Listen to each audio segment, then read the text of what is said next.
কোনো সন্তান যদি পিতা মাতার অবহেলার কারণে, তাদের অসদাচরণ কারণে, তাদের চিন্তা চেতনার কারণে যদি কোনো সন্তান জাহান্নামে হয়ে যায়, ওই সন্তান কিয়ামতের ময়দানে রব্বি কারীমকে ডেকে বলবে, রব্বানা আরিনাল লাযাইনি আদাল্লানা মিনাল জিন্নি ওয়াল ইনস। ও মালিক, হে আমার রব, দুনিয়ার জমিনে মানুষ এবং জিনদের মধ্যে হতে যারাই দুনিয়ার জমিনে আমাকে পথভ্রষ্ট হতে সহযোগিতা করেছে, যাদের অবহেলা গাফলতির কারণে আজকে জাহান্নামে হয়ে গেলাম, আল্লাহ যাদের জন্য আজকে আমি দিন পেলাম না, কোরআন পেলাম না, যে পিতা মাতার অবহেলার কারণে, উচ্চবিলাসিতার কারণে আমি দুনিয়ার জমিনে ডাক্তার, ইঞ্জিনিয়ার, ব্যারিস্টার হয়ে নষ্ট হয়েছি, ধ্বংস হয়েছি, দুনিয়ার কুশিক্ষায় শিক্ষিত হয়ে আমি নাস্তান হয়েছি, সন্ত্রাসী চাঁদাবাজ হয়েছি, অবৈধ পন্থায় সম্পদ অর্জন করার পথে আমি অগ্রসর হয়েছি। পিতামাতার কারণে তারা আমাকে কোরআন শিখায় নাই, দিন শিখায় নাই, শালীনতা শিখায় নাই, আমাকে তারা নৈতিক শিক্ষা দেয় নাই, দুনিয়ার জমিনে অপরাধের জগতে বিচরণ করতে সহযোগিতা করেছে। রব্বুল আলামিনের দরবারে ওই সন্তানগুলো আল্লাহর দরবারে অভিযোগ দেবে, আল্লাহ রব্বানা আরিনাল লাযাইনি আদাল্লানা মিনাল জিন্নি ওয়াল ইনস। আমার বড় ভাই, নেতা নেত্রী, পিতা মাতা, পূর্বপুরুষ, বাপ দাদা যারাই আমাকে পথভ্রষ্ট করেছে, আল্লাহ আজকে আমি জাহান্নামে যাব না, তাদেরকে আমার পদতলে দেখতে চাই। নাজআলহুমা তাহাতা আকদামিনা লিয়াকুনা মিনাল আসফালিন। রব্বুল আলামিন গো আল্লাহ, আমার পদতলে তাদেরকে দেখতে চাই, আমি তাদেরকে পদপিষ্ট করে জাহান্নামে নিক্ষেপ করতে চাই। নাউজুবিল্লাহ, জোরে বলেন না। মাদ্রাসা মারকাজুত তালিম ঢাকার উদ্যোগে আয়োজিত প্রথম বার্ষিক ওয়াজ ও দোয়ার মাহফিলে উপস্থিত মুআজ্জাজ মুকাররম ওয়াজিবুল ইহতিরাম হযরত উলামায়ে কেরাম, অধ্যক্ষ, সভাপতি, প্রধান অতিথি, বিশেষ অতিথিবৃন্দ, এলাকার বিভিন্ন প্রান্ত থেকে আগত আল্লাহ পাকের আশিকিন, যাকিরিন, শাকিরিন, মুহিব্বিন, মুরব্বিয়ানে আযম, প্রাণ প্রিয় আমার যুবক তরুণ বন্ধুগণ, স্নেহের কচিকাচা শিশু ভাইয়েরা, পর্দার আলে অবস্থানরত শ্রদ্ধেয় সম্মানিতা মা ও বোনেরা, মহান রব্বে করিমের দরবারে লক্ষ কোটি শুকর যে মহান মালিক অতি মেহেরবানি করে, দয়া করে, রহমতের চাদরে আবৃত করে মধ্য রজনীতে এই ব্যস্ততম জায়গায় দুনিয়ার সর্বপ্রকার কর্মব্যস্ততা, গুনাহের কাছ থেকে হেফাজত করে আল্লাহর জমিনের সর্বোৎকৃষ্ট জান্নাতের বাগানে শামিল করেছেন। জবান খুলে দিল থেকে দরদ ভরা কণ্ঠে কালিমাতু শুকর বলি আলহামদুলিল্লাহ। আমার অত্যন্ত খুবই মোহাব্বতের এবং স্নেহের আমার ভাই হাফেজ জাহিদুল ইসলাম সাহেব অনেক পরিশ্রম করে, এই মেহনত করে, এই মাদ্রাসা প্রতিষ্ঠা করে আজকে এই পর্যন্ত নিয়ে এসেছেন আপনাদের ভালোবাসায়, মোহাব্বতে, এবং প্রথম এই ওয়াজ মাহফিলে আয়োজন করেছেন। আপনারা স্বতঃস্ফূর্তভাবে অংশগ্রহণ করেছেন এই ব্যস্ততম জায়গায়, সবাই কর্মব্যস্ত মানুষ, এই জন্য সকলেই সকাল থেকে আবার নিজের কর্মস্থলে ফিরে যেতে হবে, ফজরের নামাজ জামাতের সাথে পড়তে হবে, লম্বা সময় কথা হবে না, অল্প সময় দু একটি কথা মোহাব্বতের সাথে, কারণ এই মাস অনেক বরকতের মাস চলতেছে, যেই মাসে আল্লাহ রসুল সাল্লাল্লাহু আলাইহি ওয়াসাল্লাম প্রায় বেশিরভাগ সময় আল্লাহ রসুল রোজা রাখতেন এবং খুব বেশি বেশি দোয়া করতেন, এবং এই মাসে রোজা রেখে অভ্যস্ত করতেন নিজেকে, যাতে রমজানের পরিপূর্ণ প্রস্তুতি হয়ে যায়। আমাদের সামনে অত্যন্ত দামি বরকতময় একটি মাস রমজান মুবারক শাহরু রমাদান আসতেছে। এ রমজানের পবিত্র মাস, এই পবিত্র মাসকে স্বাগত জানাবার জন্য আমাদের পুরা শাবান মাস ব্যাপী প্রস্তুতি গ্রহণ করা উচিত নফল রোজা রাখার মাধ্যমে। পাক রব্বুল আলামিন আল্লাহকে ভালোবাসার কথা বলেছেন, ভালোবাসা ছাড়া ঈমানে পূর্ণতা আসে না। সহিহ বুখারীর হাদিস,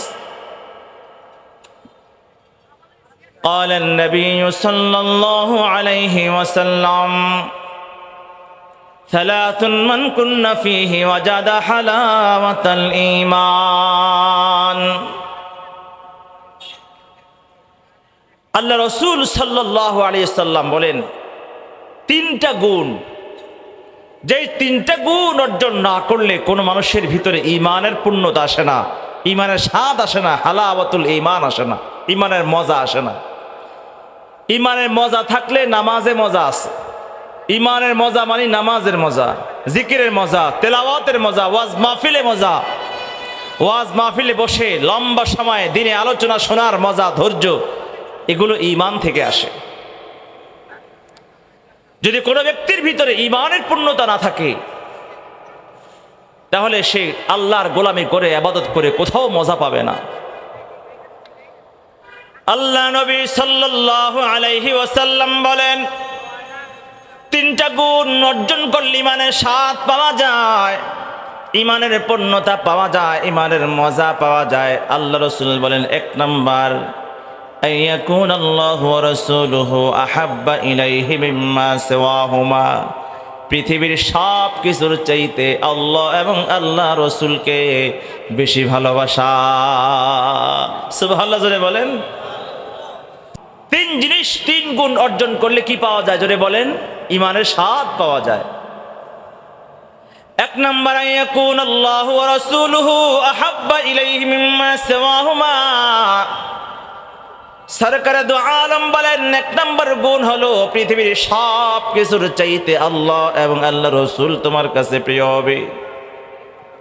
তোমার মা, তোমার বাবা, তোমার ছেলে সন্তান, আত্মীয় স্বজন, ব্যবসা বাণিজ্য, টাকা পয়সা, ধন দৌলত, এমনকি নিজের জীবনের চাইতে আল্লাহ এবং আল্লাহ রসুল যতক্ষণ প্রিয় না হবে ততক্ষণ পর্যন্ত পূর্ণ ঈমানদার মুমিন হওয়া যায় না। সুবহানাল্লাহ, জোরে বলেন না। অন্য এক হাদিস আল্লাহ নবী সরকারে দু আলম বলেন, লা ইউমিনু আহাদুকুম হাত্তা আকুনা আহাব্বা ইলাইহি মিন ওয়ালিদিহি ওয়া ওয়ালাদিহি ওয়ান নাসি আজমাইন। আল্লাহ রাসূল বলেন, যতক্ষণ না আমি নবী তোমার কাছে তোমার ছেলে সন্তান, তোমার স্ত্রী পুত্র, তোমার পরিবার পরিজন, মা বাবা, এমনকি তোমার জীবনের চাইতেও বেশি প্রিয় না হব, ততক্ষণ পর্যন্ত পূর্ণ ঈমানদার তুমি হতে পারবে না। সাহাবায়ে কেরাম যখন এই হাদিস শুনেছেন, আল্লাহ রসুলের দরবারে এমনভাবে নিজেকে উৎসর্গ করেছেন, এমনভাবে আল্লাহর জন্য নিজেকে উৎসর্গ করেছেন, তারা নিজের জীবন পর্যন্ত আল্লাহর জন্য, আল্লাহ নবীর জন্য দিয়ে দিয়েছে। এই ভালোবাসা, এটা ঈমান।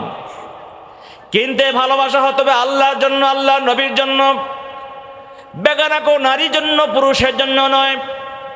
সন্তান পিতা মাতাকে ভালোবাসবে, আর সন্তান পিতা মাতাকে, পিতা মাতা সন্তানকে, স্বামী স্ত্রীকে, স্ত্রী স্বামীকে ভালোবাসবে। এই ভালোবাসাটাও কিন্তু হবে আল্লাহর জন্য। তবে এই ভালোবাসার পরিমাণটা আল্লাহর জন্য যেই ভালোবাসা হবে এর চাইতে কম হবে। সবচাইতে বেশি প্রেম ভালোবাসা হবে একমাত্র আল্লাহর জন্য। জোরে বলেন, কার জন্য? রাসূল করিম সাল্লাল্লাহু আলাইহি ওয়াসাল্লামকে ভালোবাসলে আল্লাহর ভালোবাসা পাওয়া যায়। জোরে বলেন, আল্লাহকে পেতে হলে কার ভালোবাসা লাগে? জোরে বলেন, কথা বলে না। কার? সকিনা জরিনার ভালোবাসা, নায়ক নায়িকা, গায়ক গায়িকার ভালোবাসা। তুমি ভ্যালেন্টাইন্স ডে আর ভালোবাসা দিবস নামে যেই ভালোবাসা অর্জন করো, ভালোবাসা দিবস পালন করে যেই ভালোবাসার প্রেম খেলা তুমি দেখাও, এই ভালোবাসা দিয়ে আল্লাহকে পাওয়া যায় না, আল্লাহ রসুলকে পাওয়া যায় না। আল্লাহ পাক রব্বুল আলামিন কোরআনে কারিমে বলেন, কুল ইন কুনতুম তুহিব্বুনাল্লাহা ফাত্তাবিউনি ইউহিব্বুকুমুল্লাহ। আল্লাহ পাক কোরআনে কারিমে আল্লাহ নবীকে লক্ষ্য করে বলেন, আপনার উম্মতকে শোনায়া দিন, ইন কুনতুম তুহিব্বুনাল্লাহ, যদি তোমরা আল্লাহ তাআলার প্রেম ভালোবাসা পেতে চাও, ইউহিব্বুকুম ফাত্তাবিউনি, তাহলে তোমরা আমি নবীকে অনুসরণ করো, অনুকরণ করো। নবীর অনুকরণ অনুসরণ করবে যারা, তাদেরকে আল্লাহ পাক রব্বুল আলামিন ভালোবাসে। এক সাহাবী আল্লাহ রাসূল সাল্লাল্লাহু আলাইহি সাল্লামকে প্রশ্ন করেন, ইয়া রাসূলুল্লাহ, মাতা আকুনু মুমিনান সাদিকা, আমি সত্যিকারে ঈমানদার কখন হব, কিভাবে হব? সত্যিকারে ঈমানদার হওয়ার দরকার আছে না নাই? জোরে বলেন, আওয়াজ করে দরকার আছে না নাই? কারণ বর্তমানে আমাদের বাংলাদেশে যদিও 90% মুসলমান, কিন্তু প্রকৃত মুসলমানের সংখ্যা খুবই কম। 10% প্রকৃত মুসলমানও খুঁজে পাওয়া যাবে না, হাকিকি মুসলমান খুঁজে পাওয়া যাবে না। কারণ বেশিরভাগ মুসলমান নামের হয়ে গেছে কাদের নাম? নামের শুরুতে মুহাম্মদ আছে, নামের শেষে ইসলাম আছে, নামের মধ্যে মুমিন শব্দ আছে, কিন্তু বংশ পরস্পরায় মুসলমানের পরিচয় নিয়ে চললেও কাজে কর্মে আখলাক চরিত্রে ঈমান আমলে বেশিরভাগ আজকে আমরা নামের মুসলমান। কথা বলেন ঠিক কিনা? হাম মুসলমান হ্যায় মগর হামে মুসলমানি নেহি, हम मुसलमान हैं मगर हम में मुसलमानी नहीं, हम में ईमान है मगर हम मोमिन हैं कामिल नहीं। আজকে আমরা নামের মুসলমান কাজের নয়। আমার নাম পরিচয় আইডি কার্ড, পাসপোর্টে আইডি কার্ডে, জন্ম নিবন্ধনের চেয়ারম্যান সার্টিফিকেট মুসলমানের পরিচয়, আমার বাবা মুসলমান, দাদা মুসলমান, কিন্তু আমার আখলাক চরিত্র, আচার আচরণ, আমার লেনদেন, আমার চরিত্র, আমার পোশাক পরিচ্ছদ, চেহারা সুরত দেখে অনেক ক্ষেত্রে মুসলমানের সন্তানকে আজকে চেনা যায় না, বোঝা যায় না। কথা বলেন ঠিক কিনা? এমন একটা জামান আছে আমাদের সামনে আসবে। আল্লাহ রসুল আজ থেকে 1450 বছর আগে বলে গিয়েছে, قال النبي صلى الله عليه وسلم سيأتي على أمتي زمان لا يبقى من الإسلام إلا اسمه। আল্লাহ নবী সাল্লাল্লাহু আলাইহি ওয়াসাল্লাম বলেন, এমন একটা জামানা আমার উম্মতের সামনে আসবে, যে জামানা ইসলাম শুধু নামে থাকবে, কাজে থাকবে না। ইসলাম শুধু নামে থাকবে, বংশে থাকবে, পরিচয়ে থাকবে, কিন্তু কাজে কর্মে ইসলামটা থাকবে না। ব্যক্তি জীবনে ইসলাম থাকবে না, পারিবারিক জীবনে, সামাজিক জীবনে, এমনকি রাষ্ট্রীয় জীবনে পর্যন্ত ইসলাম থাকবে না। আছে? কথা বলেন, আছে? রাষ্ট্রীয় জীবনে ইসলাম আছে? যদি রাষ্ট্রীয় জীবনে ইসলাম থাকতো, সামাজিক জীবনে ইসলাম থাকতো, তাসলিমা রাস্তির মধ্যে বেশ্যা বেহায়া তার নিষিদ্ধ বই যদি কোনো ব্যক্তি বিক্রি করতে যায়, বাধা দিলেও তার বিরুদ্ধে মুসলমান হয়ে স্লোগান দেয়, তাহলে তুমি কেমন মুসলমান? কথা বলেন ঠিক কিনা? ইসলামের বিপক্ষে যারা কথা বলে, কোরআন সুন্নাহর বিপক্ষে কথা বলে, আলেমদেরকে হাত তুলে তাদের বিরুদ্ধে কথা বললেও এক শ্রেণীর সুশীল নামে মুসলমান নিজেকে মুসলমান দাবি করে, আবার দেশপ্রেমিক দাবি করে, আবার সুশীল দাবি করে, বুদ্ধিজীবী দাবি করে, শিক্ষিত দাবি করে, সংস্কৃতিবালা দাবি করে, মুসলমান দাবি করে, কিন্তু সকল চিন্তা চেতনা কাজকর্ম ইসলামের বিপক্ষে। আছে না না? জোরে বলেন। আল্লাহ নবী সাল্লাল্লাহু আলাইহি ওয়াসাল্লাম বলেন, লা ইয়াবকা মিনাল ইসলাম, ইসলাম থাকবে না, থাকবে না, ইল্লা ইসমু, শুধু নাম থাকবে। এই জন্য দেখবেন অনেক মুসলমান পরিবারে 5 জন সদস্য, 10 জন সদস্য, এর মধ্যে 2-4 জন সদস্য আপনি পাবেন না যারা ঠিক মতো সূরা ফাতিহা পড়তে পারে, কালিমায়ে তাওহীদ বিশুদ্ধ করে বলতে পারে, কালিমায়ে তামজিদ বলতে পারে, কালিমায়ে তাইয়্যিবা, কালিমায়ে শাহাদাত পর্যন্ত পড়তে পারে না। এমন মুসলিম পরিবার আছে না নাই? অনেক মুসলমান তো এমন আছে আমাদের নবীর নাম পর্যন্ত জানে না। কথা কয় না? আছে, আছে, আছে, খবর আছে আমাদের কাছে। নিজেকে প্রশ্ন করুন, আমার পরিবারে 5 জন সদস্য, এই 5 জনের মধ্যে কয়জন ইসলাম সম্পর্কে স্বাভাবিক মৌলিক ধারণা রাখতে পারে? নাই, শুধু নামটাই আছে। আজকে মুসলমানের সন্তানরা নায়ক নায়িকা, গায়ক গায়িকার নাম জানে, নবীদের নাম জানে না, সাহাবীদের নাম জানে না, ইসলামের মূল বিষয় সম্পর্কে কিছুই জানে না, জানাজার দোয়া পর্যন্ত জানে না, কেমন করে মা বাবাকে কাফন পড়াতে হবে, কিভাবে কাফন দাফন করতে হবে, কবর খনন করতে হবে, মসজিদে ঢোকার পদ্ধতি, নামাজের পদ্ধতি, নিয়ম কানুন, মৌলিক বিষয়গুলো এই সম্পর্ক তার ধারণা নাই। তাহলে শুধু নামটায় রয়ে গেল, কাজ রইল না। আল্লাহ রাসূল বলেন, এমন একটা জামানা আমার উম্মতের সামনে আসবে, ইসলাম নামে থাকবে, কাজে থাকবে না। নবী আমার সাল্লাল্লাহু আলাইহি ওয়াসাল্লাম আরো বলেন, ওয়ালা ইয়াবকা মিনাল কুরআন ইল্লা রুসমুহু, কোরআন থাকবে না, থাকবে শুধু কোরআনের রুসুম, নামাজ। অর্থাৎ বাবা মারা গেলে 40 খতম, 10 দিনে খতম, জন্ম দিবস অনুষ্ঠান করে খতম, মৃত্যু দিবস অনুষ্ঠান করে খতম, নানা সময় অনুষ্ঠান করে হাফেজ আলেম এবং ছাত্রদেরকে দাওয়াত করে একটা খতম পড়ায়া দেওয়া, এই রসুম রেওয়াজটা ছাড়া আর কোরআনের কিছুই বাকি থাকবে না। কোরআনের তেলাওয়াত থাকবে না, কোরআনের আইন থাকবে না, কোরআনের আমল থাকবে না। আজকে আমরা দেখতে পাচ্ছি আমাদের মুসলিম সমাজের মধ্যে পরিবারের 5 জন 10 জন সদস্যের মধ্যে একজনও কোরআন পড়নেওয়ালা খুঁজে পাওয়া যায় না। ঠিক কিনা জোরে বলেন? যার পরে যখন বাবার জন্য দোয়া করাতে হয়, তাহলে দাওয়াত করে মোল্লা বলবে নিয়ে আসতে হয় খতম পড়াবার জন্য। নিজের ঘরে একজন সদস্য নাই যে কোরআন পড়ে, কোরআনে খতম পড়বে। কথা বলেন ঠিক কিনা? আল্লাহ রাসূল বলেন ওয়ালা ইয়াবকা মিনাল কোরআন, কোরআন থাকবে না, থাকবে শুধু কোরআনের রসুম রেওয়াজ। কোরআন তো আল্লাহ পাক শুধু রসুম রেওয়াজের জন্য মাঝে মধ্যে জন্ম দিবসে, মৃত্যু দিবসে এবং নানা অনুষ্ঠানের মধ্যে কোরআন খতম করার জন্য কোরআন আল্লাহ তাআলা নাজিল করে নাই। আল্লাহ পাক কোরআন দিয়েছেন তেলাওয়াত করার জন্য, কোরআনের অনুযায়ী কোরআন বোঝার জন্য, কোরআন অনুযায়ী আমল করার জন্য, কোরআনের আইন, কোরআনের সংবিধান, জীবন ব্যবস্থা দুনিয়ার জমিনে বাস্তবায়ন করার জন্য। কথা বলেন ঠিক কিনা? আল্লাহ নবী সাল্লাল্লাহু আলাইহি ওয়াসাল্লাম অনেক হাদিসের মধ্যে বলেন মান জাআলাল কুরআন আমামাহু কাদাহু ইলাল জান্নাহ ওয়া মান জাআলাহু ওয়ারা যাহরিহি সাকাতাহু ইলান নার। আল্লাহ রাসূল বলেন, আল্লাহ তাআলা রাসূল বলেন, যারা কোরআনকে সামনে রাখবে, কোরআনকে সামনে রাখবে, কোরআন তাকে টেনে টেনে স্বাগত জানিয়ে জান্নাতে নিয়ে যাবে। সুবহানাল্লাহ জোরে বলেন না? ওয়ামান জাআলাহু ওয়ারাআ যাহরিহি সাকাতাহু ইলান নার। আর যারা কোরআন পেছনে রাখবে, কোরআন তাকে অপদস্থ লাঞ্ছিত করে জাহান্নামে নিক্ষেপ করে দেয়। কোরআন সামনে রাখার অর্থ কি? কোরআন সামনে রাখার অর্থ এই নয় যে ডেস্কের মধ্যে, টেবিলের উপরে, চৌকিস আলমিরায় কোরআনকে সাজায় রাখবেন। কোরআন সামনে রাখার অর্থ হলো কোরআন পড়তে পারা, কোরআন পড়া, কোরআন বোঝার চেষ্টা করা, কোরআনের তেলাওয়াত করা, কোরআনের আইন, কোরআনের বিধিবিধান নিজের ব্যক্তি জীবনে, পারিবারিক জীবনে, সামাজিক জীবনে, রাষ্ট্রীয় জীবনে বাস্তবায়ন করা। দুনিয়ার প্রত্যেকটা ক্ষেত্রে, প্রত্যেকটা সেক্টরে, সব জায়গায়, ব্যবসা বাণিজ্য, চাকরি বাকরি, জীবন ব্যবস্থাটাই কোরআনের সংবিধান অনুযায়ী, কোরআনের দিক নির্দেশনা অনুযায়ী আপনি জীবনযাপন করবেন। কোরআনের বাইরে আপনি চলবেন না। এই হলো কোরআনকে সামনে রাখার অর্থ। কোরআনকে অনুসরণ, অনুকরণ করা। যারা কোরআনকে অনুসরণ, অনুকরণ করবে, এই কোরআন তারা বন্ধু হয়ে কিয়ামতের কঠিন ময়দানে আল্লাহর দরবারে আসামিও যদি হয়ে যায়, আসামের কাঠগড়ায় এই কোরআন আল্লাহর বিপক্ষে যারা করে, ওকালতি করে, তার বন্ধুকে মুক্ত করে জান্নাতে নিয়ে যাবে।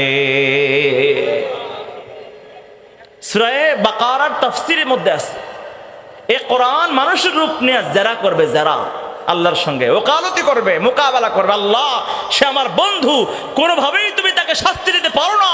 দুনিয়ার জমিনে এমন কোনো কাজ নাই যে আমার বিরুদ্ধাচরণ করেছে, আমার কথা অনুযায়ী দুনিয়ায় চলেছে, অতএব আমার বন্ধুকে সঙ্গে নিয়েই আমি জান্নাতে যাব। সুবহানাল্লাহ বিহামদি। আর যারা কোরআনকে পেছনে রাখবে, অর্থাৎ কোরআনকে অবজ্ঞা করবে, কোরআন পড়বে না, কোরআন মানবে না, কোরআন বোঝার চেষ্টা করবে না, কোরআনের আইনকে আজ থেকে 1450 বছর আগের পুরাতন কোরআন বলে, পুরাতন বিধান বলে, বর্তমান আধুনিক যুগে, স্মার্ট যুগে চলবে না এমন কথা যদি বলে, তাহলে এই কোরআনকে অবহেলা, অবজ্ঞা করার কারণে এই কোরআন তাকে অপদস্থ, লাঞ্ছিত করে জাহান্নামে নিক্ষেপ করে দেয়। নাউজুবিল্লাহ জোরে বলেন না? তাহলে এই কোরআন শুধু রসুম রেওয়াজের মধ্যে সীমাবদ্ধ থাকবে না। আমরা কোরআন পড়ব, কোরআন বুঝবো, কোরআন অনুযায়ী জীবন গড়ব। জোরে বলেন ঠিক কিনা? আমাদের সন্তানগুলাকে মাদ্রাসায় ভর্তি করে দেন। মারকাজুত তালিম নামক যে মাদ্রাসাগুলা আমাদের প্রত্যেকটা গায়ে গায়ে, পাড়ায় পাড়ায় অসংখ্য মাদারেসে কওমিয়া, হেফজ বিভাগ, নুরানি বিভাগ, কত মাদ্রাসা আছে। আপনাদের এলাকার জন্য একটা মহা নিয়ামত মারকাজুত তালিম। হাফেজ জাহিদুল ইসলামের এই মাদ্রাসাও অত্যন্ত সুনামধন্য একটা মাদ্রাসা। হাফেজ জাহিদুল ইসলাম অত্যন্ত দামি একজন, মূল্যবান একজন সম্পদ আপনাদের জন্য। তার তেলাওয়াত কত মধুর, হয়তো অনেকে শোনেন নাই, আমি নিজে জানি, নিজে শুনেছি। অত্যন্ত মধুর কণ্ঠের তেলাওয়াত করেন, কোরআন তেলাওয়াত করেন। আমি আমার সন্তানকে, আমার নাতি পত্নীকে যদি মাদ্রাসায় ভর্তি করাইয়া আমার ঘরে একজন কোরআনের সদস্য আমি নিয়ে যেতে পারি, এই একজন সদস্যের বদৌলতে হয়তো আল্লাহ তাআলা গোটা পরিবারকে কোরআনের জন্য কবুল করে নিতে পারে। ও মুসলমান বন্ধুরা আমার, আজ থেকে চিন্তা করো, প্রতিজ্ঞা করো, না এই দুনিয়ায় থাকবো আর কয়দিন, আজ আছি দুনিয়া কাল নাই। দুনিয়ার সহায় সম্পত্তির জন্য কত মেহনত করলাম, একটা সন্তানকে যদি হাফেজ বানায় যেতে পারি, একটা সন্তানকে যদি আলেম বানায় যেতে পারি, একটা সন্তানকে যদি হাফেজে কোরআন না আলেম হক কারি বানায় যেতে পারি, আমার পরিবার একটা সন্তান, একটা নাতি, একটা ছেলে, একটা মেয়েকে যদি হাফেজ বানাতে পারি, আজকে আমরা দুনিয়ার কত জায়গায় অর্থ খরচ করি, কত জায়গায় সময় নষ্ট করি, আমাদের ছেলে সন্তানদের পিছনে লক্ষ লক্ষ টাকা খরচ করে উকিল ব্যারিস্টার ইঞ্জিনিয়ার বানাবার প্রচেষ্টা আমরা করি। আমরা মনে করি তাদের মাধ্যমে দুনিয়ায় অনেক স্বাচ্ছন্দ্যে আমরা উন্নতির জীবনযাপন করতে পারবো, অনেক সম্মানে জীবনযাপন করতে পারবো। কসম করে বলি না, আপনি অনেক স্বপ্নর কল্পনা দেখছেন। দুনিয়ার শিক্ষায় শিক্ষিত হয়ে কোনো মানুষ পূর্ণাঙ্গ তার পিতা মাতা আপনজনকে সম্মান দেখাতে পারে না, কারণ সম্মান মা বাবাকে করতে হয়, পরিবারকে করতে হয়, মুসলমানকে করতে হয়, ছোট হয় বড়কে করতে হয়। এই সম্মানের শিক্ষা, ভক্তির শিক্ষা আর ইজ্জতের শিক্ষা একমাত্র কোরআনে আছে, দুনিয়ার কোনো মানব রচিত শিক্ষা ব্যবস্থায় নাই। এই জন্য দেখবেন যারা কোরআনের হাফেজ হয়, আলেম হয়, তাদের পরিবারে কোনো দিন কোনো সন্তান তার মা বাবাকে অবহেলা করে না, বৃদ্ধাশ্রমে পাঠায় না, তার মাধ্যমে তার আপনজন কোনোদিন অপদস্থ লাঞ্ছিত হয় না। আমাদের দেশে বহু দৃষ্টান্ত আছে, অনেক বড় বড় ইংরেজি শিক্ষিত হয়ে পিতা মাতাকে লাথি মেরে ঘর থেকে বের করে দেয়, অনেক কোটিপতি সন্তানের ছেলে রাস্তার মধ্যে ভিক্ষা করে, অনেক লক্ষপতি কোটিপতি বাড়িওয়ালা গাড়িওয়ালার সন্তানের বাবা রাস্তার মধ্যে রিক্সা চালায়, সিএনজি চালায়, এমন হাজারো দৃষ্টান্ত বাংলার জমিনে আছে। কিন্তু একজন আলেম ভালো চলছে, তার বাবা রাস্তার মধ্যে ভিক্ষা করে, এবং দৃষ্টান্ত আমাদের চোখে পড়ে না। ঠিক কিনা জোরে বলেন না? এই জন্য পরিবারের সদস্য সন্তানগুলোকে আপনি দামি বানাবার জন্য, সুন্দর বানাবার জন্য, সুশিক্ষিত করার জন্য, আল্লাহর কাছে দুনিয়ার মানুষের কাছে সম্মানিত করার জন্য কোরআনের শিক্ষা দেন, আর এই সন্তানগুলোকে দামি বানান। আল্লাহ পাক রব্বুল আলামিন দুনিয়ার জমিনে আমাকে আপনাকে যত নিয়ামত দিয়েছেন, এর মধ্যে সবচেয়ে দামি নিয়ামত হলো আমাদের সন্তান। আল্লাহ তাআলা বলেন, আল মালু ওয়াল বানুনা জিনাতুল হায়াতিদ দুনিয়া, সন্তান এবং সম্পদ দুনিয়ার জমিনের সবচেয়ে বড় অলংকার। যার সন্তান নাই সে বুঝে সন্তানের কত দাম। কিন্তু এই সন্তানটা আপনার দুনিয়ার সৌন্দর্য অলংকার কখন হবে গো? যখন এই সন্তানটাকে আপনি দিনই শিক্ষায় শিক্ষিত করবেন। আল্লাহ তাআলা যে পবিত্র সন্তান আপনাকে দিয়েছেন, এই সন্তানকে যখন আপনি পবিত্র রাখবেন, তখন এই সন্তানটা আপনার জন্য সৌন্দর্য আর ইজ্জতের কারণ হবে। বলে সন্তান পবিত্র কোনটা আর অপবিত্র কোনটা, আমার কথা অন্যদিকে চলে গেছে, যাই হোক বলি আর কিছুক্ষণ। আল্লাহ রাসূল সাল্লাল্লাহু আলাইহি ওয়াসাল্লাম হাদিসের মধ্যে বলেন, পৃথিবীতে যত সন্তান আল্লাহ পাক পাঠায়, ইহুদি খ্রিস্টান নাসারা হিন্দু বৌদ্ধ আর্য নাগা গারো কুর্কি সাঁওতাল খাসিয়াল মণিপুরা ত্রিপুরা চাকমা যত ধর্ম আছে ইসলাম সহ সব ধর্মের সন্তানগুলা কিন্তু একই রকম, সবগুলাই পবিত্র। সুবহানাল্লাহ জোরে বলেন না? আমাদের মুসলমানের সন্তান যে দুধ পান করে শিশু, সে বুঝে না তার ধর্ম কর্ম কি। তাহলে আমার দুধের সন্তান আর হিন্দুর দুধের সন্তান, ইহুদি খ্রিস্টানের দুধের সন্তানদের মধ্যে কোনো ব্যবধান আছে নাকি? সবাই মাসুম নিষ্পাপ পবিত্র অবস্থায় দুনিয়া জন্ম নিয়েছে। আমার কথা নয়, বিশ্ব নবীর কথা।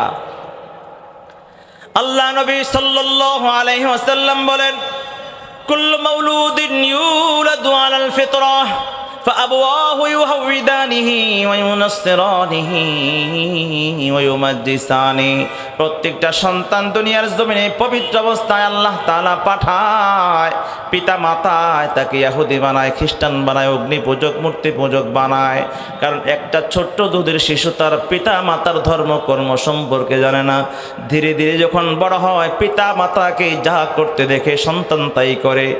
একটা মুসলমানের, একটা হিন্দুর সন্তান বড় হওয়ার পরে যখন হাঁটতে পারে, কথা বলতে শিখে, তখন পিতা মাতাকে যদি ঘরের কর্নারে মূর্তির সামনে নমস্কার করতে দেখে, মন্দিরে যেতে দেখে, সন্তানটাও মা বাবার সঙ্গে মন্দিরে গিয়ে ওই মূর্তির সামনে মাথা ঝুঁকানো শিখে যায়।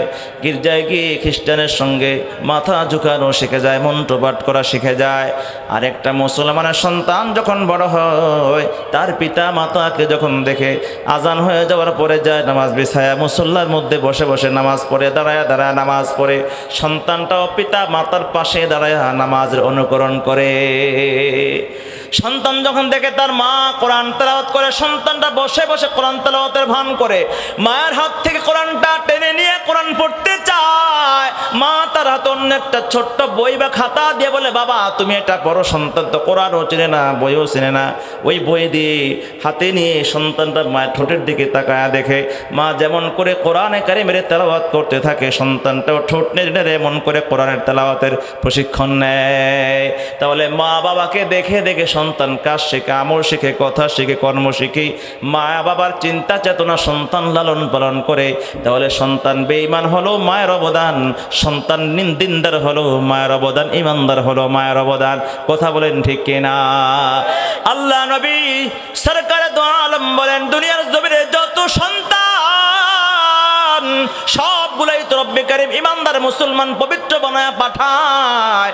পিতা মাতায় তাকে ইহুদি বানায়, পিতা মাতায় তাকে অগ্নি পূজক, মূর্তি পূজক বানায়, মাজুসি বানায়, চন্দ্র সূর্য পূজক বানায়, নাস্তিক মোরতাদ বানায়। তাহলে পিতা মাতার কারণে যদি সন্তানটা ধ্বংস হয়ে যায়, নষ্ট হয়ে যায়, বেঈমান হয়ে যায়, ওই সন্তানটা কিয়ামতের ময়দানে যদি জাহান্নামের কাঠগড়ায় দাঁড়ায় যায়, একা একা জাহান্নামে যাবে না, আপনাকে শুদ্ধ নিয়ে জাহান্নামে যাবে। কোন সন্তান যদি পিতা মাতার অবহেলার কারণে, পিতা মাতার অবহেলার কারণে, তাদের অসদাচরণ কারণে, তাদের চিন্তা চেতনার কারণে যদি কোন সন্তান জাহান্নামে হয়ে যায়, ওই সন্তান কিয়ামতের ময়দানে রব্বি কারীমকে ডেকে বলবে, রব্বানা আরিনাল লাযাইনি আদাল্লানা মিনাল জিন্নি ওয়াল ইনস। ও মালিক, হে আমার রব, দুনিয়ার জমিনে মানুষ এবং জিনদের মধ্যে হতে যারাই দুনিয়ার জমিনে আমাকে পথভ্রষ্ট হতে সহযোগিতা করেছে, যাদের অবহেলা গাফলতির কারণে আজকে জাহান্নামে হয়ে গেলাম, আল্লাহ যাদের জন্য আজকে আমি দিন পেলাম না, কোরআন পেলাম না, যে পিতা মাতার অবহেলার কারণে, উচ্চবিলাসিতার কারণে আমি দুনিয়ার জমিনে ডাক্তার, ইঞ্জিনিয়ার, ব্যারিস্টার হয়ে নষ্ট হয়েছি, ধ্বংস হয়েছি, দুনিয়ার কুশিক্ষায় শিক্ষিত হয়ে আমি নাস্তান হয়েছি, সন্ত্রাসী চাঁদাবাজ হয়েছি, অবৈধ পন্থায় সম্পদ অর্জন করার পথে আমি অগ্রসর হয়েছি। পিতামাতার কারণে তারা আমাকে কোরআন শিখায় নাই, দিন শিখায় নাই, শালীনতা শিখায় নাই, আমাকে তারা নৈতিক শিক্ষা দেয় নাই, দুনিয়ার জমিনে অপরাধের জগতে বিচরণ করতে সহযোগিতা করেছে। রব্বুল আলামিনের দরবারে ওই সন্তানগুলো আল্লাহর দরবারে অভিযোগ দেবে, আল্লাহ রব্বানা আরিনাল লাযাইনি আদাল্লানা মিনাল জিন্নি ওয়াল ইনস। আমার বড় ভাই, নেতা নেত্রী, পিতা মাতা, পূর্বপুরুষ, বাপ দাদা যারাই আমাকে পথভ্রষ্ট করেছে, আল্লাহ আজকে আমি জাহান্নামে যাব না, তাদেরকে আমার পদতলে দেখতে চাই। না জালহুমা তাহাতা আকদামিনা লিয়াকুনা মিনাল আসফালিন। রব্বুল আলামিন গো আল্লাহ, আমার পদতলে তাদেরকে দেখতে চাই, আমি তাদেরকে পদপিষ্ট করে জাহান্নামে নিক্ষেপ করতে চাই। নাউজুবিল্লাহ, জোরে বলেন না। সন্তান নষ্ট হয়ে গেলে পিতা মাতার কারণে হয়, সন্তান ভালো হলেও পিতা মাতার কারণে হয়, সন্তান আমলি হলেও, দিনদার, নামাজি, মুত্তাকি হলেও, ইমানদার হলেও, হাফেজ, আলেম হলেও পিতা মাতার অবদানে হয়। আর নষ্ট হয়ে গেল পিতা মাতার গাফলতির কারণে হয়। এই জন্য প্রত্যেকটা পিতা মাতা সাবধান থাকো। নিজে জাহান্নাম থেকে বাঁচার মেহনত করলেই হবে না, নিজে ভালো থাকার চেষ্টা করলেই হবে না, সন্তানগুলা, পরিবারগুলাকে জাহান্নাম থেকে বাঁচাবার দায়িত্ব কিন্তু আমাদের। আল্লাহ পাক রব্বুল আলামিন কোরআনে কারিমে বলেন, ইয়া আইয়ুহাল্লাযীনা আমানু কু আনফুসাকুম, হে ঈমানদারগণ, তোমরা নিজেকে জাহান্নামের আগুন থেকে বাঁচাও, ওয়া আহলিকুম নারা। রব্বুল আলামিন বলেন, তোমরা নিজেকে জাহান্নামের আগুন থেকে বাঁচাও এবং তোমার পরিবারকে জাহান্নামের আগুন থেকে বাঁচাও। নিজে বাস জাহান্নাম থেকে বাঁচার জন্য অনেক নামাজ পড়লেন, জিকির করলেন, তেলাওয়াত করলেন, মসজিদে 5 ওয়াক্ত জামাত করলেন, কিন্তু আপনার সন্তানকে মসজিদে নিলেন না, আপনার সন্তানকে নামাজি বানাবার প্রচেষ্টা করলেন না, আপনার সন্তানকে দিনদার আর শালীন যুবক বানাবার চেষ্টা আপনি করলেন না। আপনি নিজে জাহান্নাম থেকে বাঁচার চেষ্টা করলেন আর পরিবার পরিজনকে জাহান্নাম থেকে বাঁচাবার চেষ্টা আপনি করলেন না। তাহলে আপনার পরিবার সন্তানগুলা জাহান্নামে গেলে আপনাকে শুদ্ধ নিয়ে যাবে। নিজে বাঁচো, পরিবারকে জাহান্নাম থেকে বাঁচাও। ও মুসলমান বন্ধুরা আমার, এই জন্য আল্লাহ নবী সাল্লাল্লাহু আলাইহি ওয়াসাল্লাম বলেন, সন্তান নষ্ট হওয়ার পিছনে পিতামাতার হাত, সন্তান ভালো হওয়ার পিছনে পিতামাতার হাত। তাহলে শৈশবকালে যে সন্তানকে আল্লাহ পবিত্র বানাইয়া আমার আপনার কোলে পাঠায়, এই সন্তানকে মৃত্যু পর্যন্ত পবিত্র ইমানদার দিনদার ভালো রাখার জন্য একটাই মাত্র মেডিসিন, তা হলো কোরআনের শিক্ষা, কোরআনের দীক্ষা। কোরআন এবং শিক্ষা ছাড়া, কোরআন সুন্নাহর শিক্ষা দীক্ষা ছাড়া এই যুগে কোনো সন্তান দুনিয়ার জমিনে ভালো থাকতে পারে না। ঠিক কিনা জোরে বলেন? এই জন্য আল্লাহ নবী সাল্লাল্লাহু আলাইহি ওয়াসাল্লাম বলেন, যারা কোরআনকে সামনে রাখবে, কোরআন পড়বে, কোরআন বুঝবে, কোরআন অনুযায়ী জীবন করবে, তাদেরকে কোরআন জান্নাতে নিয়ে যাবে। আর কোরআনকে যারা অবহেলা করবে, কোরআন মানবে না, পড়বে না, বুঝবে না, কোরআন বোঝার চেষ্টাও করবে না, কোরআনকে অবজ্ঞা করবে, কোরআনের শিক্ষাকে গুরুত্ব দিবে না, তাহলে এই কোরআন তাকে অপদস্থ লাঞ্ছিত করে জাহান্নামে নিক্ষেপ করবে। তাহলে এই কোরআন কি এখন আছে? এই জন্য পরিবারের সদস্যদের মধ্যে আপনি চিন্তা করেন, আমার পরিবারের মধ্যে কয়জন কোরআন পড়তে পারে? এখনো যদি কোরআন পড়নেওয়ালা না থাকে, সন্তানগুলাকে কোরআন পড়ান, বুঝান। যদি আপনি দিনদার বানান, আপনার সন্তানকে ডাক্তার, ব্যারিস্টার, ইঞ্জিনিয়ার, আপনি যাই বানান, কোনো সমস্যা নাই, এগুলো তো নিষেধ নয়, কিন্তু আগে তো লাগবে ধর্মীয় শিক্ষা, দ্বীনি শিক্ষা, কোরআনের শিক্ষা, ইসলামের ফরজ। যতটুকু দিন শিখলে একজন যুবক দুনিয়ার জমিনে কোরআন সুন্নাহ অনুযায়ী জীবন গড়তে পারে, ইমানদার হতে পারে, নামাজি হতে পারে, আল্লাহর হুকুম মতো দুনিয়ায় চলতে পারে, সর্বপ্রকার অপরাধ থেকে নিজেকে বাঁচাতে পারে, ওই পরিমাণ ধর্মীয় দিনে শিক্ষা দেওয়া আল্লাহ রাসূল ফরজ করে দিয়েছেন। এই শিক্ষা দেন, তারপর আপনি সন্তানকে স্কুল, কলেজ, ভার্সিটি, ইউনিভার্সিটি, তারপরে এই দেশের গণ্ডি পার হয়ে আপনি বিদেশে পাঠিয়ে দেন। England, Finland, Netherland, Thailand, Switzerland, America, Europe, Canada, Australia, আপনি গোটা বিশ্ব ঘুরায়া তাকে বড় দার্শনিক শিক্ষিত বানায় আপনি দেশে আনেন। এই সন্তান কোনদিন চোর বাটপার হবে না, দুর্নীতিবাজ হবে না, চাঁদাবাজ হবে না, টেন্ডারবাজ হবে না। সে সরকারের যে ডিপার্টমেন্টে যাবে সেখানে ইসলামের পক্ষে, কোরআনের জন্য, দেশের জন্য কাজ করবে। কথা বলেন ঠিক কিনা? আর যদি আপনি শৈশবকালে কোরআনের শিক্ষা না দেন, নীতি নৈতিকতা শিক্ষা না দিয়ে শুরু থেকে আপনি উচ্চ শিক্ষায় শিক্ষিত করার জন্য বিদেশে পাঠিয়ে দেন, বিদেশে গিয়ে উচ্চ ডিগ্রি আনবে ঠিক, কিন্তু দেশের টাকা বিদেশে কিভাবে পাচার করা যায় সেই শিক্ষা নিয়ে আসবে। কথা বলেন ঠিক কিনা? আল্লাহ রাসূল আজ থেকে 1450 বছর আগে বলেছে, মাসাজিদুহুম মামিরা, মসজিদগুলো হবে অনেক সুন্দর নির্মাণ, কিন্তু মসজিদ হেদায়েত থেকে খালি থাকবে। মসজিদের ভিতরে হট্টগোল হবে, শোরগোল হবে, মারামারি, কুন্দল হবে, গ্রুপিং হবে। মসজিদ হেদায়েত থেকে শূন্য হবে, মসজিদের মধ্যে আওয়াজ হট্টগোল বেড়ে যাবে। তিরমিজি শরীফের হাদিসের মধ্যে আল্লাহ রাসূল 15টি অপরাধের কথা বলেছেন, যে 15টি অপরাধের জন্য দুনিয়ার জমিনে আসমান থেকে নগতি গজব নাজিল হয়। এর মধ্যে একটি অপরাধ হলো অজহারাতিল আসওয়াতু ফিল মাসাজিদ, মসজিদের ভিতরে হট্টগোল শোরগোল বেড়ে যাবে, মসজিদ হেদায়েত থেকে খালি হয়ে যাবে। তাহলে এমন সময় বর্তমানে চলছে, আমাদের করণীয় কি? আমাদের করণীয় এই জামানায় অত্যন্ত সতর্ক থাকা, যেন আমাদের সামনে আমাদের সন্তান কোরআন সুন্নাহ থেকে বের না হয়। আমাদের সতর্ক থাকতে হবে যেন আমরা আমাদের মসজিদ হেদায়েত শূন্য না হয়। আমাদের সতর্ক থাকতে হবে যেন আমরা নামের মুসলমান না হই, আমরা যেন শুধু নামেই না থাকি, আমাদের ভিতরে ঈমান এবং ইসলামের কিছু কাজ বাকি থাকে। কথা বলেন ঠিক কিনা? নামের মুসলমান হলে চলবে না, কাজের। জোরে বলেন। এই কথা থেকে হাদিসগুলো মনে আসলো। তা আল্লাহ রাসূল সাল্লাল্লাহু আলাইহি ওয়াসাল্লাম বলেন যে এক সাহাবী আল্লাহ রাসূলকে প্রশ্ন করেন, ইয়া রাসূলুল্লাহ, তো আমি হাকিকি মুমিন, হাকিকি মুসলমান হব কিভাবে?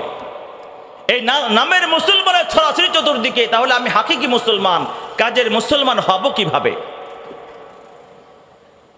সাহাবী আল্লাহ রাসূলকে প্রশ্ন করেন, ইয়া রাসূলুল্লাহ, মাতা আকুনু মুমিনান সাদিকা, আমি কেমন করে সত্যিকারের মুমিন হব, ইমানদার হব? আল্লাহর নবী সাল্লাল্লাহু আলাইহি ওয়াসাল্লাম বলেন, ইদা আহবাবতাল্লাহ, যখন তুমি আল্লাহ তাআলাকে ভালোবাসবে তখনই তুমি সত্যিকার ইমানদার হবে। সুবহানাল্লাহ। জোরে বলেন। কাকে ভালোবাসতে হবে? আরো জোরে বলেন না। কাকে? বান্ধবীকে, just friend, boyfriend, girlfriend, close friend, এগুলোর ভালোবাসার ঠেলায় আজকে সন্তানরা পিতামাতাকে ছেড়ে পর্যন্ত চলে যায়। কথা কয় না? ক্যান্সার রোগী মা 2 মাস পর্যন্ত হাসপাতালে বিছানায়, ওই মাকে রেখে 11 বছরের বাচ্চা পর্যন্ত চলে যায় বন্ধুর হাত ধইরা। কথা কয় না? কক্সবাজার গিয়ে হানিমুন করে তারপরে তাকে পাওয়া যায় নওগাঁ। ঠিক কিনা জোরে বলেন না? তার সামনে নাটক, সিনেমার গল্পের আনামে প্রেম পরক কিভাবে করতে হয়, কিভাবে রিলেশন করতে হয়, কিভাবে জেনা ব্যভিচার করতে হয়, কিভাবে মিলন করতে হয়, পর্ন ভিডিও তার হাতে দিচ্ছেন, প্রেম পরকীয়ার তার কন্টেন্ট তার হাতে দিচ্ছেন, মোবাইলে পর্ন দেখার সুযোগ করে দিচ্ছেন, আর ভালোবাসা দিবসের নামে বেহায়াপনায় লিপ্ত হওয়ার সুযোগ বলছেন তুমি 18 বছর আগে বিয়ে করতে পারবা না, অপরদিকে তাকে যৌন সুরসুরিমূলক সব আয়োজন করে তাকে যৌন ক্ষুধা তার মধ্যে জাগ্রত করছেন, তাহলে সে অপকর্মে লিপ্ত হবে কি হবে না জোরে বলেন? আমাদের সমাজকে, আমাদের রাষ্ট্রকে, আমাদের যুব সমাজকে অশ্লীল এবং চরিত্রহীন বানিয়ে বেঈমান বানাবার চক্রান্ত হিসাবে পশ্চিমা ইহুদি সভ্যতা আমাদের দেশে এই সকল আইনগুলো আমাদের মাধ্যমে, আমাদের রাষ্ট্রের মাধ্যমে, প্রশাসনের মাধ্যমে বাস্তবায়ন করা আমাদের সন্তানগুলোকে চরিত্রহীন বানায়া ইমানের দিক থেকে দুর্বল বানাবার চক্রান্তে তারা এগুলো করছে। কথা কোন ঠিক কিনা? আপনি বুঝেন আর না বুঝেন এইটাই বাস্তবতা। আমার হাতে সময় নাই বিশ্লেষণ করা, নাইলে বুঝাই দিতাম। এই ভালোবাসা দিবস, এই ভালোবাসা দিবস যে সামনে আসছে 14ই ফেব্রুয়ারি, মুরব্বীরা চিন্তা করতেছে 14ই ফেব্রুয়ারি হচ্ছে আমাদের শবে বরাত, আর যুবকরা চিন্তা করতেছে আমার বান্ধবীকে কোন গিফট দিব। কথা কয় না? আমার বয়ফ্রেন্ডকে কি গিফট দিব, গার্লফ্রেন্ডকে কি দিব, জাস্ট ফ্রেন্ডকে কি দিব, অনলি ফ্রেন্ডকে কি দিব, ক্লোজ ফ্রেন্ডকে কি দিব। একটা তো সারে না, অনেকগুলা। একটা যুবক যদি একাধিক মেয়ের সঙ্গে সম্পর্ক রাখে তাহলে তার চুরি করতে হয়, ধোঁকাবাজি করতে হয়, প্রতারণা করতে হয়। কার কাছে কি জবাব দিবে? ধরা খাইলে তো বান্ধবী গার্লফ্রেন্ড তাকে পিটাবে। এই জন্য ভিন্ন ভিন্ন নাম। ধরা খাই গেলে কয় এটা আমার তো গার্লফ্রেন্ড না, তো তুমি ভুল বুঝছো, এটা আমার জাস্ট ফ্রেন্ড, ক্লোজ ফ্রেন্ড। কথা কয় না? এটা আমার জাস্ট ফ্রেন্ড, এটা আমার ক্লোজ ফ্রেন্ড, এটা আমার অনলি ফ্রেন্ড, এটা আমার শুধু ফ্রেন্ড, আমার বন্ধু। তুমি কিছু মনে করো, তোমার সঙ্গে যে সম্পর্ক এর সাথে এমন সম্পর্ক না কিন্তু আমার। এই সমস্ত নানা সম্পর্কের নাম দিয়ে দিয়ে যুব সমাজকে অশ্লীল অপকর্মে জেনাভাবে লিপ্ত হওয়ার যে আয়োজন, এটাই হলো আমাদের ইমানদার মুসলমানদেরকে কাজের মুসলমান থেকে নামের মুসলমান বানাবার চক্রান্ত। কারণ কোনো সমাজে যখন জেনা, ব্যভিচার, অশ্লীলতা, বেহায়াপনা প্রকাশ্য রূপ ধারণ করে আসমান থেকে নগদ গজব নাজিল হয়ে যায়। সুনান ইবনে মাজার 4019 নং হাদিসে বিস্তারিত আলোচনা এসেছে। কোনো সমাজে প্রকাশ্যে অশ্লীলতা শুরু হয়ে গেলে আল্লাহ আসমান থেকে নতুন নতুন রোগ ব্যাধি মহামারী নাজিল করে। নাউজুবিল্লাহ জোরে বলেন। আর কোন সমাজ যখন জেনায় লিপ্ত হয়ে যায়, কোন মানুষ যতক্ষণ পর্যন্ত জেনায় থাকে ততক্ষণ পর্যন্ত তার ভিতরে ঈমান থাকে না, ঈমানটা বের হয়ে যায়। জেনা থেকে বের হওয়ার পরে আবার ঈমান তার ভিতরে পবিত্র হওয়ার পরে ফিরে আসে। নাউজুবিল্লাহ জোরে বলেন। আরো লম্বা কথা, সূরা আরাফের 175 নং আয়াতে তাফসীরের মধ্যে পড়েছি এক ঘটনা, যে বনী ইসরাঈলের বিশাল এক বাহিনী মুসা আলাইহিস সালামের শুধু একটা বনী ইসরাঈলের সৈন্য জেনা করার কারণে 70,000 সৈন্যকে আল্লাহ পাক আসমানে গজব দিয়ে ধ্বংস করে দিয়েছে। আল্লাহর সাহায্য তুলে নিয়ে গিয়েছে। আজকে গোটা বিশ্বে মুসলমান নির্যাতিত, নিপীড়িত, নিষ্পেষিত, মুসলমান এতগুলো রাষ্ট্র থাকার পরেও, লক্ষ কোটি কোটি মুসলমান, পুরো 200 কোটি মুসলমান থাকার পরেও আজকে মুসলমান নির্যাতিত, পরাজিত। কারণ কি? মুসলমান নামে আছে, কাজে নাই। মুসলমানদের উপর আল্লাহর নুসরত আর সাহায্য নাই। আল্লাহর সাহায্য ছাড়া বিগত দিনে মুসলমান কখনো বিজয়ী হয় নাই, মুসলমান কখনো বিজয়ী হয় নাই।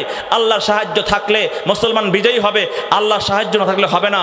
আর যেই মুসলিম জাতি অশ্লীল হবে, বেহায়া হবে, পরকীয়া করবে, প্রেম করবে, জেনা বিচার করবে, তাদের উপরে আল্লাহর সাহায্য থাকে না। আর পশ্চিমারা দেখছে মুসলমানদের সঙ্গে বিজয়ী হওয়া যাবে না যতক্ষণ পর্যন্ত তাদের ভিতরে ঈমান থাকবে, আল্লাহর সাহায্য থাকবে। অতএব তাদেরকে আল্লাহর কাছ থেকে আগে তাদের সম্পর্ক ছিন্ন করতে হবে। অতএব তাদের ভিতরে অশ্লীলতা, বেহায়াপনা, ভালোবাসা দিবস, 31st নাইট এগুলো ঢুকাইয়া দাও, আর প্রেম পরকীয়াকে নরমালাইজ করে দাও, বিবাহকে কঠিন করে দাও। তখন অটোমেটিক তারা জেনা ব্যভিচারে লিপ্ত হবে, আল্লাহ সাহায্য উঠে যাবে। আর এই মুসলিম জাতিগুলোকে আমরা ভেড়ার পালে মতো যেদিকে দৌড়াই সেদিকে যাবে। আমরা 47,000 মুসলমানকে বিগত 11 মাসে গাজার মধ্যে হত্যা করলো, বাড়িঘর সব মাটির সঙ্গে মিশিয়ে দিল। তারপর মুসলিম কান্ট্রিগুলো এক হয়ে তাদের মোকাবেলা করতে পারছে না। আবার এখন বলছে যে ফিলিস্তিন রাষ্ট্র এখান থেকে উঠাইয়া সৌদি আরবে বহু খালি জায়গা আছে, সেখানে ফিলিস্তিন রাষ্ট্র তৈরি করে দাও। নাউজুবিল্লাহ জোরে বলেন। কারণ কি জানেন? কয়টা কথা বলবো, কিভাবে বুঝাবো দুঃখের কথা। এর মূল কারণ হচ্ছে আমাদের ভিতরে সেই চেতনা ধ্বংস হয়ে গেছে। আমাদের ভিতরে গায়রুল্লাহর প্রেম, নায়ক নায়িকা, গায়ক গায়িকা, নাটক, সিনেমা, টিকটক, এই সব কিছুর প্রেম এমনভাবে ঢুকছে যুব সমাজ, এগুলোতেই পড়ে থাকে। আর দেশ দুনিয়া ঈমান আমলে কোনো খবরই থাকে না। কথা বলেন ঠিক কিনা? মুসলমান বন্ধুরা, আমার কথা শেষ। আল্লাহ রাসূল সাল্লাল্লাহু আলাইহি ওয়াসাল্লাম বলেন, সত্যিকার ঈমানদার হবা যদি আল্লাহকে ভালোবাসো। সাহাবী আবার প্রশ্ন করে, ইয়া রাসূলুল্লাহ মাতা আকুনু হিব্বুল্লাহ, আমি যে আল্লাহকে ভালোবাসি তার প্রমাণ কেমন করে হবে? ভালোবাসা তো দেখা যায় না। আল্লাহ রসুল বলেন, ইদা আহবাবতা রসুলাহু, যদি আল্লাহ রসুলকে ভালোবাসো তাহলে প্রমাণ হবে তুমি আল্লাহকে ভালোবাসো। সাহাবী আবার প্রশ্ন করে, ইয়া রাসূলুল্লাহ মাতা আকুনু হিব্বু রাসূলাহু, আমি যে আল্লাহ রসুলকে ভালোবাসি তা কেমন করে প্রমাণ করব? সরকার দু আলম বলেন, ইদা আহবাবতা বিহুব্বিহি ওয়া আবগাদতা বিবগদিহি ওয়া বালাইতা বিবালায়াতিহি ওয়া আদাইতা বিআদাওয়াতিহি ওয়াত্তাবা'তা সুন্নাতাহু আতা'তা তরিকাতাহু, তুমি যে নবীকে ভালোবাসো এর প্রমাণ এভাবে করবা, নবী যাহা পছন্দ করে তুমিও তা পছন্দ করো, নবী যাহা ভালোবাসে তুমিও তা ভালোবাসো, আল্লাহ রসুল যাহা অপছন্দ করে তুমিও তা অপছন্দ করো, আল্লাহ নবী যার সঙ্গে বন্ধুত্ব দুশ্মনী রাখে তুমিও তার সঙ্গে বন্ধুত্বর দুশ্মনী রাখো, নবীর আদর্শ ফলো করো আর সুন্নতের অনুসরণ করো, তাহলেই প্রমাণ হবে তুমি আল্লাহ রসুলকে ভালোবাসো। মোমেন जो फ़िदा नक्श कफ़े पाए नबी हो, मोमिन जो फ़िदा नक्श कफ़े पाए नबी हो ज़ेर कदम आज भी आलम का खजीना, गर सुन्नत नबवी की करे पैरवी उम्मत तूफ़ान से निकल जाएगा फिर उसका सफ़ीना, नक्शे कदम नबी के है जन्नत के रास्ते, अल्लाह से मिलाते हैं सुन्नत के रास्ते, अल्लाह से मिलाते हैं सुन्नत के रास्ते। নবীর সুন্নতের পথ জান্নাতের পথ, নবীর সুন্নতের পথ আল্লাহকে পাওয়ার পথ। নবীর আদর্শ দিয়ে একজন মানুষ জান্নাত পর্যন্ত যেতে পারে। নবীর আদর্শে চললে, নবীর সুন্নত অনুযায়ী চললে নবীর প্রেম ভালোবাসার প্রমাণ হয়। নবীর প্রেম ভালোবাসার প্রমাণ যদি হয়ে যায়, আল্লাহর প্রেম ভালোবাসার প্রমাণ হয়। আল্লাহর প্রেম ভালোবাসার প্রমাণ যদি একজন বান্দা দিতে পারে, তাহলে ওই বান্দা দুনিয়ার জমিনে এমন হয় আল্লাহ তাআলা নিজেও তাকে ভালোবাসে, আর আল্লাহ তাআলা যাকে ভালোবাসি দুনিয়ার সব তার বিরুদ্ধে গেলেও তাকে দুশ্মনী করলো তার কোনো সমস্যা নাই। কথা বলেন ঠিক কিনা? जो तू मेरा तू सब मेरा फलक मेरा जमी मेरी, अगर एक तू नहीं मेरा तो कोई शै नहीं मेरी। এক আল্লাহ যদি আমার আপনার হয়ে যায় তাহলে দুনিয়ার সব কিছু আমার। আল্লাহ যাকে ভালোবাসি, আল্লাহকে যে ভালোবাসার প্রমাণ দিতে পারে সে হলো প্রকৃত ঈমানদার। সুবহানাল্লাহ জোরে বলেন। সে হলো প্রকৃত ঈমানদার। তাহলে প্রকৃত ঈমানদার হওয়ার জন্য কাকে ভালোবাসতে হয় জোরে বলেন? আর ভালোবাসার পরিমাণটা কি? পৃথিবীর সব কিছু চাইতে গোটা দুনিয়া একদিকে, আল্লাহর ভালোবাসা একদিকে। আমার প্রেমিক ছুইটা যাক, বান্ধবী ছুইটা যাক, সব ছুইটা যাক, ক্ষমতা ছুইটা যাক, অর্থ সম্পদ সব হাতছাড়া হয়ে যাক, কিন্তু আল্লাহর বিরুদ্ধে কিছু করা যাবে না। আন আল্লাহু ওয়া রাসূলুহু আহাব্বা ইলাইহি মিম্মা সিওয়াহুমা। 2 নাম্বার, ওয়া আন ইউহিব্বাল মারআ লা ইউহিব্বুহু ইল্লাল্লাহ। মানুষ মানুষকে ভালোবাসা নিষেধ নয়, কিন্তু এই ভালোবাসা হবে একমাত্র আল্লাহর জন্য। বন্ধু বন্ধুকে ভালোবাসে, এটা আল্লাহর জন্য, কিন্তু বন্ধু বান্ধবীকে ভালোবাসে, এটা শয়তানের জন্য। কথা কয় না? হ্যাঁ, মেয়ে ছেলেকে ভালোবাসে, সে ছেলে মেয়েকে ভালোবাসে, এটা কিন্তু শয়তানের জন্য। কিন্তু এক মুসলমান আর এক মুসলমানকে ভালোবাসে আল্লাহর জন্য। সন্তান পিতা মাতাকে, পিতা মাতা সন্তানকে আল্লাহর জন্য, স্বামী স্ত্রী স্ত্রী স্বামীকে আল্লাহর জন্য। কথা কোন ঠিক কিনা? কিন্তু এর বাহিরে হইলে কি? শয়তানের জন্য। তাই মানুষ মানুষকে ভালোবাসা নিষেধ নয়। আল্লাহ রাসূল বলেন, সহিহ বুখারীর সম্ভবত 14 নং হাদিস, ওয়া আন ইউহিব্বাল মারআ লা ইউহিব্বুহু ইল্লাল্লাহ। একজন মানুষ অপর মানুষকে ভালোবাসবে নিষেধ না, তবে কার জন্য? আল্লাহর জন্য। 3 নাম্বার, ওয়া আন ইয়াকরাহা আন ইয়াউদা ফিল কুফরি কামা ইয়াকরাহু আন ইউকদাফা ফিন নার। যে ইসলাম গ্রহণ করার পরে, নীতি নৈতিকতা সৎ পথে আসার পরে যদি আগুনও পোড়ায় ফেলা হয়, ছুরিতেও চড়ানো হয়, জেল জুলুমখানা নির্যাতন করা হয়, আয়নাগরবন্দি করা হয়, হত্যা করা হয়, গুলিও করা হয়, আগুনে পোড়ায় দেওয়া হয়, তবে ইসলামকে সঠিক পথকে ছাড়া যাবে না। আল্লাহ রাসূল বলেন, ওয়াজাদা হালাওয়াতাল ঈমান। এই 3 গুণ অর্জন করলে ঈমানের স্বাদ পাইবা, মজা পাইবা, ঈমানের পূর্ণতা আসবে, হাকিকি ঈমানদার হয়ে যাবে। সুবহানাল্লাহ বিহামদি। ইনশাআল্লাহ আজকে আমরা সামনে এই যে 14 ফেব্রুয়ারি যদি কোনো যুবকের মাথার মধ্যে এই ভালোবাসা দিবসের নাম আসে, আমরা চিন্তা করব ভালোবাসা একমাত্র কার জন্য হবে? কার জন্য? আল্লাহর জন্য, আল্লাহ রসুলের জন্য, ইসলামের জন্য, কোরআনের জন্য। আল্লাহ পাক আমাদেরকে হাকিকি ঈমানদার হওয়ার তৌফিক দান করেন। আমার প্রেম ভালোবাসা মহাব্বত সব কিছু আল্লাহর জন্য উজাড় করে দেওয়ার তৌফিক দান করেন।